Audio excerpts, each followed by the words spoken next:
चाहे आपकी उम्र 20 साल हो या 40 साल, आपने अपने रिटायरमेंट के बारे में तो सोचा होगा। और जब भी रिटायरमेंट की बात होती है, नेशनल पेंशन सिस्टम के बारे में जरूर डिस्कस किया जाता है। और आज इस वीडियो में हम एनपीएस यानी कि नेशनल पेंशन सिस्टम के बारे में जानेंगे कि इसके बेनिफिट्स क्या हैं, इसके लिए कौन एलिजिबल है और इसके अंदर किस तरीके से इन्वेस्टमेंट किया जाता है। तो अगर आपने अब तक हमारे चैनल को सब्सक्राइब नहीं किया है तो वाइजबुल को सब्सक्राइब कर लीजिए और बेल आइकन पे क्लिक कर दीजिए ताकि हमारी वीडियोस की नोटिफिकेशन आप तक सबसे पहले पहुंचे। तो आइए एनपीएस के बारे में जानते हैं। एनपीएस यानी कि नेशनल पेंशन सिस्टम, इसको लॉन्च किया था गवर्नमेंट ऑफ इंडिया ने ताकि पोस्ट रिटायरमेंट पेंशन की प्लानिंग करी जा सके। और इस एनपीएस को रेगुलेट करता है पीएफआरडीए एक्ट 2013। जिस तरीके से इंश्योरेंस सेक्टर को आईआरडीए, सिक्योरिटीज को सेबीज एक्ट रेगुलेट करता है, उसी तरीके से एनपीएस को पीएफआरडीए एक्ट रेगुलेट करता है। यह एक्ट डिफाइन करता है, प्रमोट करता है और सेव करता है इन्वेस्टर को अगेंस्ट एनपीएस और एनपीएस में होने वाली किसी भी डिफॉल्ट को, ताकि इन्वेस्टर्स सेफ रहें। अब मेन फीचर जो एनपीएस का है वो है it's a market linked scheme, it is a voluntary scheme, it is portable, flexible and tax efficient. यहां पे शब्दों का मतलब समझते हैं। मार्केट लिंक से मतलब यह है कि एनपीएस में इन्वेस्ट किया गया सारा पैसा स्टॉक मार्केट में इन्वेस्ट किया जाता है। इवेंचुअली जब आप एनपीएस में इन्वेस्ट करेंगे तो आपका एक फंड मैनेजर होगा, जो फंड मैनेजर आपका पैसा इवेंचुअली स्टॉक मार्केट में ही इन्वेस्ट करेगा। ये वॉलंटरी स्कीम है, मतलब इसको आप अपनी इच्छा से इन्वेस्ट करते हैं, आपकी इच्छा होती है तभी आप इसके अंदर करते हैं।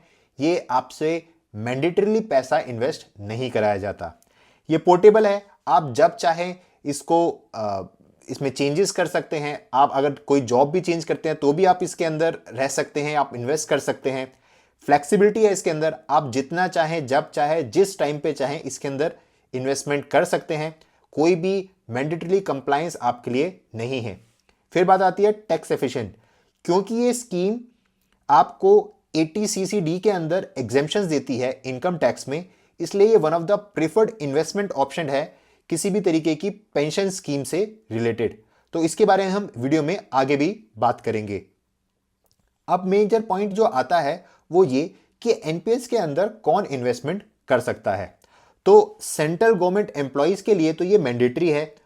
जो भी सेंट्रल गवर्नमेंट के एम्प्लॉयज हैं वो इसके अंदर मैंडेटली अपना पैसा इन्वेस्ट करते हैं, उनका पैसा इसी में जाता है। अगर आप किसी स्टेट गवर्नमेंट के एम्प्लॉय हैं तो अगर आपकी स्टेट ने ऑप्ट इन कर रखा है तो आपका पैसा एनपीएस में इन्वेस्ट होगा, अगर नहीं कर रखा है तो नहीं होगा। और जो तीसरा मेजर सेगमेंट आता है वो आता है कॉर्पोरेट एम्प्लॉयज और इंडिविजुअल्स का। कॉर्पोरेट एम्प्लॉयज जो बड़ी बड़ी एमएनसीज, छोटी कंपनीज में काम करते हैं, या फिर इंडिविजुअल्स जो फ्रीलांसर हैं या अपना खुद का बिजनेस करते हैं, वो भी इसके अंदर इन्वेस्ट कर सकते हैं। तो ओवरऑल एनपीएस के अंदर कोई भी 18 से 70 साल तक का व्यक्ति इन्वेस्ट कर सकता है अगर वो इसमें इन्वेस्ट करना चाहता है तो। अब बात करते हैं कि एनपीएस के मेजर बेनिफिट्स क्या हैं। सबसे पहली बात है फ्लेक्सिबिलिटी। इसके अंदर आप चूज कर सकते हैं कि आपका फंड मैनेजर कौन होगा, वो कहां इन्वेस्टमेंट करेगा, और ये पूरी फ्लेक्सिबिलिटी आपके पास होती है। दूसरी बात आती है कि ये कॉस्ट एफिशिएंट है, क्योंकि इसके अंदर आपकी बहुत ही नॉमिनल कॉस्ट लगती है इस फंड को रन करने के लिए। साथ ही में क्योंकि आप इस फंड को इन्वेस्ट करने के बाद कम से कम 30 से 40 साल तक चलाएंगे तो आपको कंपाउंडिंग का भी इफेक्ट मिलता है।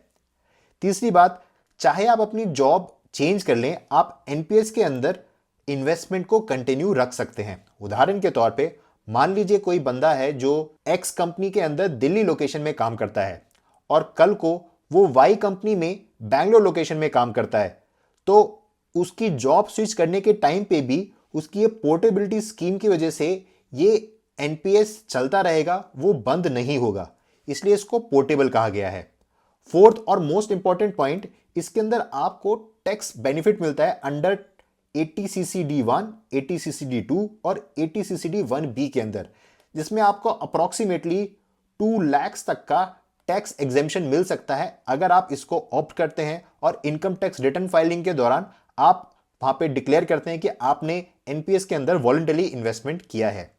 और सबसे इंपॉर्टेंट बात, इसकी ये है कि ये PFRDA एक्ट के थ्रू रेगुलेटेड है और ट्रांसपेरेंट है, मतलब आपका पैसा सेफ है। अब बात आती है कि एनपीएस कितने तरीके के अकाउंट पे ऑपरेट करता है। तो एनपीएस के अंदर दो अकाउंट्स होते हैं। पहला अकाउंट होता है टीयर 1 अकाउंट और दूसरा अकाउंट होता है टीयर 2 अकाउंट। टीयर 1 अकाउंट एक मैंडेटरी अकाउंट है। जब आप एनपीएस अकाउंट खोलते हैं तो उसके अंदर आपका सबसे पहले टीयर 1 अकाउंट ओपन किया जाता है और इस टीयर 1 अकाउंट के बेसिस पर ही आपका टीयर 2 अकाउंट ओपन किया जाता है।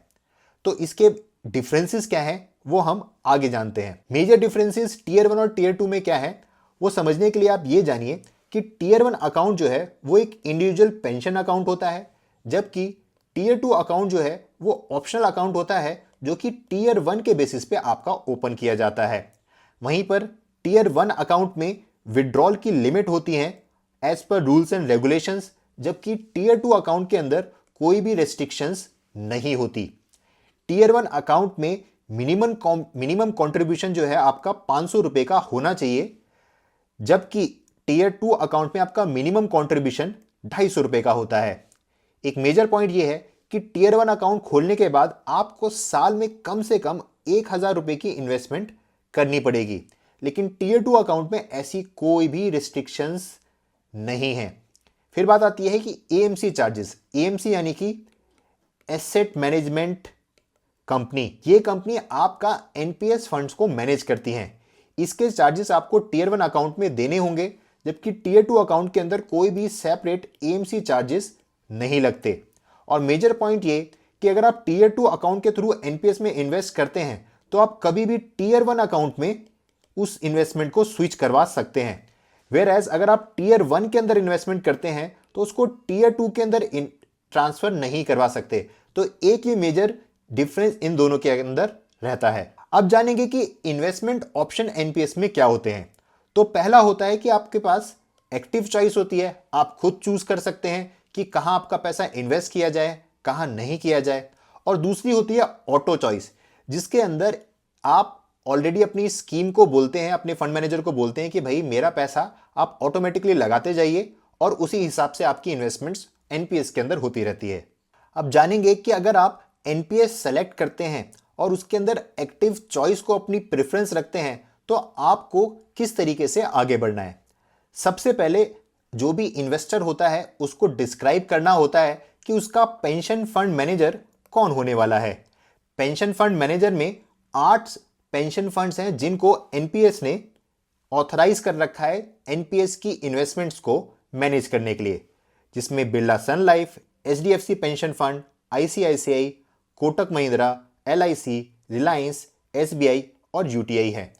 जब आप अपना पेंशन फंड मैनेजर चूज कर लेते हैं तो उसके बाद आपको अपना एसेट क्लास चूज करना होता है। यहाँ पे एसेट क्लास में 1, 2, 3, 4 एसेट क्लासेस हैं जिनको डिफाइन किया गया है। पहली है इक्विटी, दूसरी है कॉर्पोरेट डेट, तीसरी है गवर्नमेंट बॉन्ड्स, चौथी है अल्टरनेट इन्वेस्टमेंट फंड्स, जिसको आपको सेलेक्ट करना होगा कि आपकी इन्वेस्टमेंट्स कितने परसेंट किस एसेट क्लास के अंदर जाएंगी। उसके बाद आपको सेलेक्ट करना होता है एसेट एलोकेशन परसेंटेज, यानी कि आप यहां पे सेलेक्ट करते हो कि आपकी इक्विटी में कितनी इन्वेस्टमेंट जाएगी, कॉर्पोरेट डेट में कितनी जाएगी, गवर्नमेंट बॉन्ड में कितनी जाएगी और एआईएफ में कितनी जाएगी। उदाहरण के तौर पे मान लीजिए आपके पास 1 लाख रुपए हैं। 1 लाख रुपए में से आप बोलते हैं कि यार 70,000 रुपए तो इक्विटी में डाल दीजिए, 10,000 रुपए कॉर्पोरेट में डाल दीजिए, 10,000 रुपए गवर्नमेंट बॉन्ड्स में डाल दीजिए और बाकी के 10,000 रुपए एआईएफ में डाल दीजिए। यहां पे ऑलरेडी ये प्रेस्क्राइब भी है कि अगर आप इक्विटी में इन्वेस्टमेंट करते हैं तो 75% से ज्यादा की इन्वेस्टमेंट आप नहीं कर सकते 50 की एज तक। वहीं पे आपको कॉर्पोरेट डेट के अंदर 100% तक आपकी इन्वेस्टमेंट्स हो सकती है। सेम विद गवर्नमेंट बॉन्ड के साथ जहां पे भी आप 100% तक की इन्वेस्टमेंट कर सकते हैं। इसीलिए एआईएफ के ऊपर भी यहां पे एक 5% का कैप है, यानी कि अगर आप 1 लाख रुपए इन्वेस्ट कर रहे हैं तो उस 1 लाख रुपए में से 5% से ज्यादा आपका ऑल्टरनेट इन्वेस्टमेंट फंड के अंदर नहीं होना चाहिए। ये रूल्स हैं, आप देख सकते हैं कि आप एक single portfolio pension fund manager को सेलेक्ट करेंगे। 100% जो आपका टोटल एलोकेशन होगा वो इन 4 एसेट क्लास में ही होना चाहिए। एक इंपॉर्टेंट पॉइंट, जब भी आप equity as a asset class choose करते हैं एक्टिव चॉइस के अंदर, तो आपको 50 साल तक की एज तक सिर्फ 75% की ही लिमिट दी जाती है। और जैसे जैसे आपकी एज बढ़ती जाती है वो एसेट एलोकेशन इक्विटी के अंदर डिक्रीज कर दिया जाता है। यानी कि जब आप 60 साल के होंगे तो आपका इक्विटी के अंदर एक्सपोजर 50% से ज्यादा नहीं हो सकता। अब बात करते हैं एनपीएस के अंदर अगर आप ऑटो चॉइस को सेलेक्ट करते हैं तो आपकी इन्वेस्टमेंट किस तरीके से आगे ग्रो करेगी। तो एनपीएस में ऑटो चॉइस सेलेक्ट करने के बाद ये उन लोगों के लिए बेटर ऑप्शन है जिनके पास कोई भी इन्वेस्टमेंट एक्सपर्टीज नहीं है। एनपीएस का ऑटो चॉइस ऑप्शन आपको एक प्री डिफाइंड पोर्टफोलियो देता है जो एज के साथ एडजस्टेड होता है। यहाँ पे मेजर फैक्टर ये है कि ये रिस्क जो है आपकी एज के साथ कम होती जाती है और ये पूरा पैसा आपका ऑटोमेटिकली मैनेज होता है आपकी एज के साथ। तो अगर आप 30 साल के हैं और एनपीएस फंड के अंदर ऑटो चॉइस को सेलेक्ट करते हैं तो आपका रिस्क एपेटाइट थोड़ा ज़्यादा होगा, जहाँ पे इक्विटी का एक्सपोजर थोड़ा ज़्यादा मिलेगा। और जैसे जैसे आपकी एज बढ़ती जाएगी आपका पैसा डेट फंड्स के अंदर मूव कर दिया जाएगा। अब इस ऑटो चॉइस के अंदर भी 3 तरीके के ऑप्शंस अवेलेबल होते हैं। पहला है एग्रेसिव, दूसरा है मॉडरेट और तीसरा है कंजर्वेटिव। तो एग्रेसिव चॉइस ऑप्शन उनके लिए होता है जो अपने आप इक्विटी को ज़्यादा एलोकेशन देना चाहते हैं। मॉडरेट के अंदर एक बैलेंस मिक्स रहता है जिसके अंदर इक्विटी और डेट को बैलेंस किया जाता है ऑलमोस्ट 50-50%। और कंजर्वेटिव उनके लिए होता है जो सबसे कम रिस्क लेना चाहते हैं और उनका पैसा ज़्यादा से ज़्यादा डेट फंड्स के अंदर एलोकेट किया जाता है। हम एक एक स्कीम को 1 बाय 1 समझेंगे। अब जैसे कि LC75 को एक एग्रेसिव लाइफ साइकिल फंड कहा गया है। यहाँ पे अगर आपकी उम्र 35 साल है तो इक्विटी के अंदर 75% एलोकेशन रहेगा, कॉर्पोरेट बॉन्ड्स के अंदर 10% और गवर्नमेंट बॉन्ड में 15%। और विद टाइम आपका इक्विटी के अंदर एक्सपोजर कम हो जाएगा। जब आप 55 साल की उम्र तक पहुंचेंगे तब आपका इक्विटी में एक्सपोजर सिर्फ और सिर्फ 15% रह जाएगा। वहीं पर आपका कॉर्पोरेट बॉन्ड्स में वो एक्सपोजर 10% रहेगा और गवर्नमेंट सिक्योरिटीज के अंदर वो 75% बढ़ के हो जाएगा। तो यहाँ पे आपका इक्विटी एक्सपोजर कम हो रहा है और यहाँ पे आपका गवर्नमेंट बॉन्ड्स के अंदर एक्सपोजर बढ़ रहा है। इसको हम बोलते हैं LC75 aggressive life cycle fund. वहीं पे जो दूसरा फंड है वो है LC50 moderate life cycle fund. यहाँ पे इक्विटीज के अंदर 50% एसेट एलोकेशन स्टार्ट किया जाता है 35 साल की उम्र से और धीरे धीरे ये 10% तक पहुंच जाता है। वहीं पर बाकी क्लासेस के अंदर कॉर्पोरेट बॉन्ड्स में 30% रहेगा, गवर्नमेंट बॉन्ड्स में 20% और विद टाइम ये आपका गवर्नमेंट बॉन्ड में एक्सपोजर 60 साल की उम्र तक बढ़ा दिया जाएगा। इसको हम LC50 moderate life cycle fund बोलते हैं। इसके अंदर रिस्क थोड़ा मॉडरेट रहता है। उसके बाद आती है LC25 conservative life cycle fund. यहां पे आपका इक्विटी के अंदर एक्सपोजर 25% से स्टार्ट होता है जो कि 55 की उम्र तक 5% रह जाता है। और वहीं पे गवर्नमेंट बॉन्ड के अंदर आपका एक्सपोजर 30% से स्टार्ट होता है और 55 की उम्र तक वो 90% हो जाता है। तो ये सबसे कंजर्वेटिव फंड होता है। इसके अंदर किसी भी लॉस के चांसेस थोड़े कम होते हैं बिकॉज गवर्नमेंट बॉन्ड्स के अंदर आपका एक्सपोजर सबसे ज़्यादा रहेगा और गवर्नमेंट के किसी भी फंड में डिफॉल्ट करने के चांसेस बहुत कम रहते हैं। अब बात करते हैं कि एनपीएस में पार्शियल विड्रॉल किस तरीके से पॉसिबल है। तो इसके लिए आपको कुछ एलिजिबिलिटी क्राइटेरियाज को फुलफिल करना होगा। जैसे कि एनपीएस के अंदर आप 3 साल के बाद ही किसी तरीके का पार्शियल विड्रॉल कर सकते हैं। उसके अंदर भी मैक्सिमम 3 विड्रॉल्स एंटायर टेनर में पॉसिबल हैं जिसमें आप 25% तक का सेल्फ कंट्रीब्यूशन विड्रॉ कर सकते हैं। इसके अंदर आपके एम्प्लॉयर का कंट्रीब्यूशन शामिल नहीं होता। साथ ही में किसी भी 2 विड्रॉल्स के बीच में आप 25% से ज्यादा का कंट्रीब्यूशन विड्रॉ नहीं कर सकते। अब बात आती है कि किन कंडीशंस के अंदर आपको एनपीएस से आपका पैसा निकालने दिया जाएगा। तो 6 रीजंस में, जैसे अगर आपको कभी एजुकेशन अपने लिए या अपने बच्चों के लिए चाहिए तो उस केस में आप एनपीएस से पैसा निकाल सकते हैं। अगर आप घर खरीद रहे हैं या कंस्ट्रक्ट करा रहे हैं, तो उस केस के अंदर भी आप एनपीएस से पार्शियल विड्रॉल कर सकते हैं। वहां पे घर आपके नाम पे हो सकता है या फिर आपके स्पाउस के साथ जॉइंट घर हो सकता है। अगर आपको किसी तरीके की मेडिकल ट्रीटमेंट चाहिए अपने लिए, अपने हस्बैंड के लिए, वाइफ के लिए, बच्चों के लिए, मदर फादर के लिए, अगर वो आप पे डिपेंडेंट है, तो उस केस में भी आप एनपीएस से पार्शियल विड्रॉल कर सकते हैं। अगर किसी वजह से आप डिसेबिलिटी के अंदर आ जाते हैं या इनकैपिटेट हो जाते हैं, तो उस कंडीशन में भी आप निकाल सकते हैं एनपीएस से पैसा। या फिर आपको कभी स्किल डेवलपमेंट की जरूरत हो या अपने आप को रीस्किल करना हो, या अगर आप किसी तरीके का बिजनेस स्टार्ट कर रहे हैं, तो भी आप पार्शियल विड्रॉल कर सकते हैं।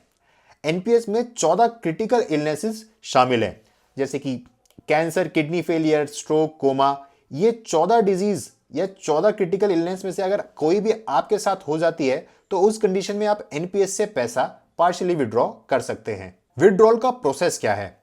तो अगर आप पार्शियल विड्रॉल या पूरा विड्रॉ करना चाहते हैं, तो आपको नोडल ऑफिसर को कांटेक्ट करना है और रिलीवेंट डॉक्यूमेंट सबमिट करके आप वहां से पैसा विड्रॉ कर सकते हैं।